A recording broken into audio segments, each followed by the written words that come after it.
ବର୍ଷା ଦିନ ଆସିଗଲା। ବାଉଁଶ ଗଛରୁ କରଡ଼ି ରେସିପି କେବେ ଘରେ ଟ୍ରାଏ କରିଛନ୍ତି? ନାଇଁ ନା? ତାହେଲେ ଚାଲନ୍ତୁ ଆଜି ପ୍ରସ୍ତୁତ କରିନେବା ସହଜରେ କରଡ଼ି ରେସିପି। ନମସ୍କାର, ମାମା କିଚେନକୁ ଆପଣମାନଙ୍କୁ ଅନେକ ଅନେକ ସ୍ୱାଗତ। ଯଦି ଭିଡ଼ିଓ ଭଲ ଲାଗେ ଲାଇକ୍, ସବସ୍କ୍ରାଇବ୍, ସେୟାର କରିବା ପାଇଁ ବିଲକୁଲ ଭୁଲିବେ ନାହିଁ। ପ୍ରଥମେ କଷି କଷି ବାଉଁଶ ଗଛରୁ ଆମେ କିଛି ବାଉଁଶ ଆଣି ପକାଇବା, ଯେଉଁଟାକି ନୂଆ ପ୍ରଥମ କଷି ବାଉଁଶ ବାହାରିଥିବ। ତାକୁ ଏହିପରି ଭାବରେ ଚୁନ ଚୁନ କରିକି ଆମେ କାଟି ନେବା। ଆପଣମାନେ ଚାହିଁଲେ କଟର ମାଧ୍ୟମରେ ମଧ୍ୟ କାଟିପାରିବେ। ତାକୁ କାଟିକି ଏହିପରି ଭଲ ଭାବରେ ଧୋଇ ନେବା। ଧୋଇ ସାରିବା ପରେ ପ୍ରଥମେ ଗୋଟେ କଡ଼େଇ ନେଇଯିବା। କଡ଼େଇରେ କରଡ଼ି ଦେଇନେବା, ହାଫ୍ ଟି ସ୍ପୁନ୍ ଲୁଣ ଦେଇନେବା, ହାଫ୍ ଟି ସ୍ପୁନ୍ ହଳଦୀ ପାଉଡ଼ର ଦେଇଦେବା। ପାଣି ଗୋଟେ ଗ୍ଲାସ୍ ଦେଇକି ଆମେ ଭଲ ଭାବରେ 10 ମିନିଟ୍ ଫୁଟିବା ପାଇଁ ଛାଡ଼ିଦେବା। ଚାଲନ୍ତୁ ପ୍ରସ୍ତୁତ କରିନେବା ଆମର ମସଲା। ସୋରିଷ, ଜିରା, କଞ୍ଚା ଲଙ୍କା, ରସୁଣ, ପିଆଜ, ଅଦାକୁ ଭଲ ଭାବରେ ଶିଳରେ ଆମେ ବାଟି ନେବା। ବାଟି ସାରିବା ପରେ ଦେଖନ୍ତୁ ମୋର ମସଲା ରେଡ଼ି ହୋଇଗଲା। ତା ଭିତରେ ଦେଖନ୍ତୁ ମୋର 10 ମିନିଟ୍ ହୋଇଗଲା। କରଡ଼ି ପୁରା ସିଝିକି ପରଫେକ୍ଟ ଭାବରେ ରେଡ଼ି ହୋଇଯାଇଛି।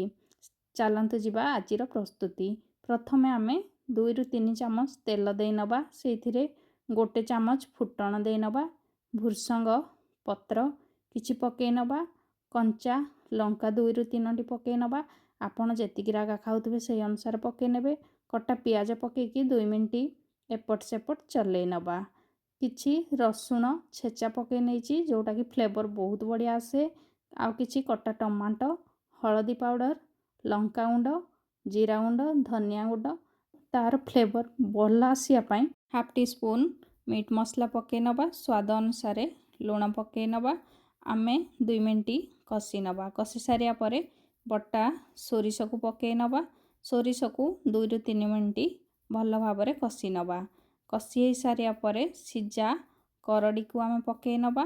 କରଡ଼ି ଯେମିତି 5 ମିନିଟ୍ ଭଲ ଭାବରେ ମସଲାରେ କଷି ହେଇଯିବ, ତାର ସୋରିଷର ସ୍ମେଲ ପଳେଇବ, ସେହି ହିସାବରେ ଆମେ 5 ମିନିଟ୍ ଭଲ ଭାବରେ ଶୁଖା ହେବା ପର୍ଯ୍ୟନ୍ତ କଷି ନେବା। କଷି ସାରିବା ପରେ ଆମେ ଆପଣ ଯେତିକିରେ ପାଣି ଚାହୁଁଛନ୍ତି ସେହି ହିସାବରେ ଦେଇଦେବେ। ପାଣି ଫୁଟି ସାରିବା ପରେ ଆପଣ ଗ୍ୟାସକୁ ବନ୍ଦ କରିକି କିଛି ଧନିଆ ପତ୍ର ପକାଇ ନେବେ। କରଡ଼ି ପ୍ରସ୍ତୁତ ହେଇସାରିବା ପରେ ତାର ଗୋଟେ ବାସ୍ନା ଆସୁଛି, ବହୁତ ବଢ଼ିଆ ଲାଗୁଛି। ସେ ବାସ୍ନା ନା ଆପଣମାନେ ଏ ବର୍ଷା ଦିନରେ ହିଁ ପାଇପାରିବେ। ନିହାତି ଥରେ ଟ୍ରାଏ କରନ୍ତୁ କରଡ଼ି ତରକାରୀ।